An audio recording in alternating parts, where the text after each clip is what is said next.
Assalamu alaikum.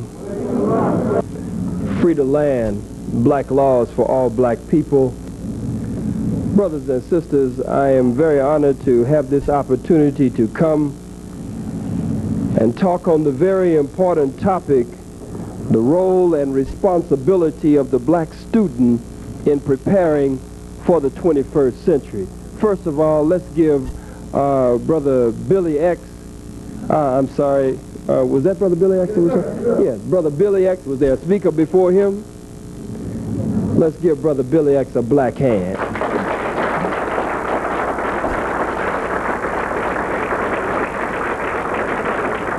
To the brothers and sisters who are the hosts here at Cal State Fullerton, and to you, my beloved and beautiful black brothers and sisters, as we explore this topic, the role and responsibility of the black student in preparing for the 21st century, I first of all want to say to you, on our way here, the serious accident on the expressway, on the Defense Highway, we got all tied up, bumper to bumper traffic, then we got off and tried some alternate routes and they didn't work too well, but ultimately here.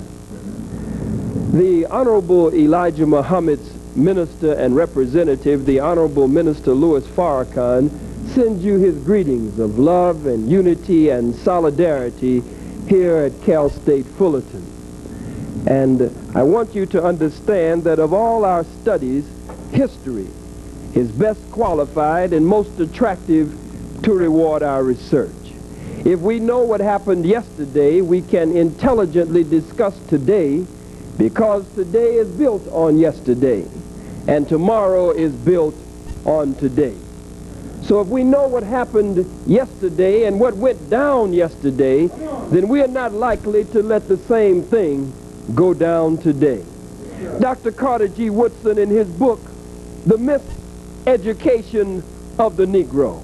How many have read Dr. Carter G. Woodson's book, The Miseducation of the Negro? Let me see your black hand, or otherwise. If you have read Dr. Carter G. Woodson's book, The Miseducation of the Negro, Dr. Carter G. Woodson talks about the fact that black people undergo what is called a miseducation. Black people are actually edumacated instead of educated. The institutions that black people learn from are, when it comes to black people, not institutions of higher learning, but institutions of lower learning. What do you mean, Dr. Carter G. Woodson, when you say that the black man and black woman is miseducated? What Dr. Carter G. Woodson means, and incidentally, Dr. Carter G. Woodson is considered the father of black history in America. He first started out with Black History Day, then it was called Negro History Day, then it was Negro History Week, now it's Negro History Month, or Black History Month, which is a shame and a disgrace. White people have 365 and a quarter days to study their moment in time, when they only give us a day, a week, or a month to study our infinity in history. What do you mean, infinity in history? We mean that the black man and the black woman, that we are absolutely the father and mother of everybody on the face of the planet Earth.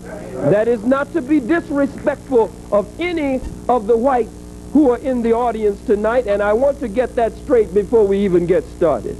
I have not come here to Cal State Fullerton to teach black people to hate white people. I repeat, I have not come all the way out here in bumper-to-bumper traffic and got lost 4 or 5 times to spend my time teaching black people to hate white people. I don't care whether you love or hate white people. That's not my objective. My objective is to get you tonight, the black student, as you prepare for the 21st century. My objective from the teachings of the Honorable Elijah Muhammad and the Honorable Minister Louis Farrakhan is not to get you to hate white people, but to get you to love your black self. Get you to love your black self. You say, well, I already love myself. You don't love yourself because you don't even know yourself. You came in here Harry McGillicuddy.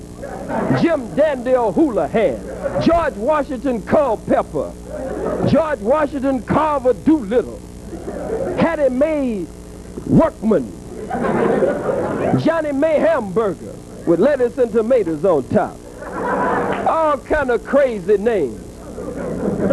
Yes, you did. Orangeburg and Mr. Greenleaf and Mr. Muddy Waters and By the Still Waters and Overbrook and Oversneed, black people named Snodgrass and Dangerfield. Where did you get these names from? You got these names from your former slave masters. This is history. This is not hatred. This is history. And if you as students are to prepare for your role and responsibility for the 21st century, you must know your black self. You must know who you are, and Cal State Fullerton is not going to teach you who you are. Cal State Fullerton cannot afford to teach you who you are. Because when you know who you are, then you know that everything at Cal State Fullerton is based on the knowledge and the wisdom and the foundational disciplines that your fathers and mothers, your ancestors, are the founders of all of the disciplines that the planet Earth is now based on. The liberal arts schools of America, the institutions of science and technology, no matter what institution of so-called higher learning, it is your ancestors who gave this world its foundational knowledge. What do I mean by this? I mean that you black woman and you black man, that you come from, you are the progeny, you are the descendants of the father and mother of science, the mother and father of art and music, the father of law and mathematics and government, and the father of civilization itself, that you are the descendant of that people. If it were not for the black man and black woman of Africa, then these disciplines would not exist today. It was your forefathers who studied the stars and studied the heavenly bodies and then determined how to classify them and call that science astronomy. It was your ancestors who could stand in the black deep jungles of Africa, who had never seen New York City, who had never seen San Diego or Fullerton or Los Angeles or Berkeley or Oakland or San Francisco. They had never been to any of those places. But they could stand there in the backwoods, in the back jungles of Africa, and they knew about a star that passed once every 25,000 years. They knew of another star. They could stand there and they'd say, this star, this occurrence that's happening in the universe now has not been seen. Brother, would you step back in the aisles? I want to see everybody and everybody to see me. Sister also. This occurrence in the universe has not taken place since 50,000 years ago. They could study the soil. They could scoop up the soil in their hands, and they already had the science in their minds and in their hearts of agriculture and land agronomy. They knew about how to classify the plants and the animals, your ancestors and my ancestors. I know the white man tells you that the father of medicine is Hippocrates, but white folks do lie.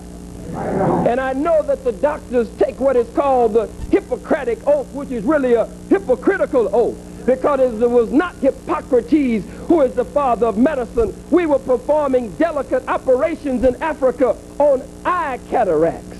We were performing open heart surgery. We were performing surgery on the brain. We understood the inner workings of this magnificent body that is created by Almighty God. We understood the biology. We understood the physiology. We understood anatomy. We understood that basic force that moves in us, that is called soul by some, that is called rhythm by others, but it is rooted in something that has to do with the melanin content, the high concentration of melanin that exists in the black man and the black woman. We knew about the pineal gland, and every one of our pharaohs or our kings and our queens, they wore their symbol, be they the ruler of Upper Egypt or Lower Egypt, they wore their symbol over the pineal gland. We understood the relationship of the pineal gland to the existence of the black man.